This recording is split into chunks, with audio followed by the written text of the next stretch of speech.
अपने ज़माने की मशहूर अदाकारा मुमताज़ 77 साल की हो गई हैं। शम्मी कपूर, देवानंद और संजीव कुमार जैसे कई अभिनेता उनके साथ काम करने के लिए तरसते थे। इंडस्ट्री में मुमताज़ के नाम से फिल्में पहले ही बुक कर ली जाती थी। डायरेक्टर्स को उनके फ्री होने तक का इंतज़ार रहता था ताकि वो मुमताज़ को अपनी फिल्म में साइन कर सकें। हालांकि मुमताज़ की लोकप्रियता का ये सफ़र आसान नहीं था। इसके पीछे लंबा संघर्ष रहा है।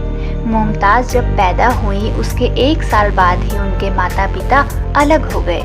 भले ही गरीबी उनकी ज़िंदगी में उन्हें सौगात में मिली थी, लेकिन मुमताज़ बचपन से ही अभिनेत्री बन अपनी किस्मत बदल देना चाहती थी। मुमताज़ को बॉलीवुड में राजेश खन्ना के साथ काम करने से पहचान मिली। 1969 में दोनों फिल्म दो रास्ते में नजर आए, जो कि सुपरहिट रही और इस जोड़ी पर दर्शकों ने जमकर प्यार लुटाया। हालांकि जब मुमताज़ अपने करियर के शीर्ष पर थी तो उन्होंने अपने प्रशंसकों का दिल तोड़ दिया। उन्होंने युगांडा के बिजनेसमैन मयूर माधवानी से शादी कर ली। शादी के बाद वो लंदन शिफ्ट हो गई और इंडस्ट्री से विदा ले लिया।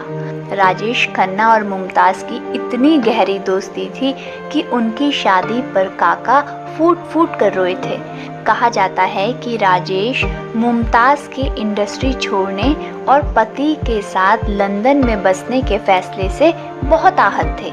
एक इंटरव्यू में खुद मुमताज़ ने भी ये खुलासा किया था कि काका उनकी शादी से बहुत दुखी थे। अभिनेत्री बोली थी, मैं तब भारत में नहीं थी, लेकिन बाद में मुझे काका के करीबी लोगों ने बताया कि जब मैंने शादी की और भारत छोड़ दिया तो काका परेशान थे। उन्होंने खूब आंसू बहाए थे।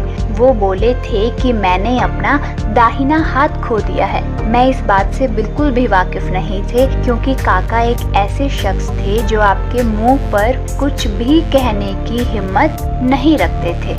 बता दें कि राजेश खन्ना का साल 2012 में कैंसर से निधन हो गया था।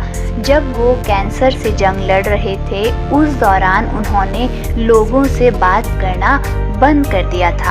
हालांकि एक दिन जब काका से मिलने खुद मुमताज़ आई, तब वो चहक उठे थे और दोनों ने एक दूसरे से खूब बातें की थी।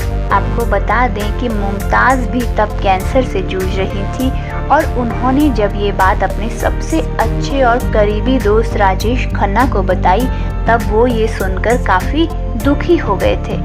हालांकि जहां राजेश खन्ना कैंसर से जंग हार गए थे, वहीं मुमताज़ ने इस बीमारी को मात दे दी थी। धन्यवाद।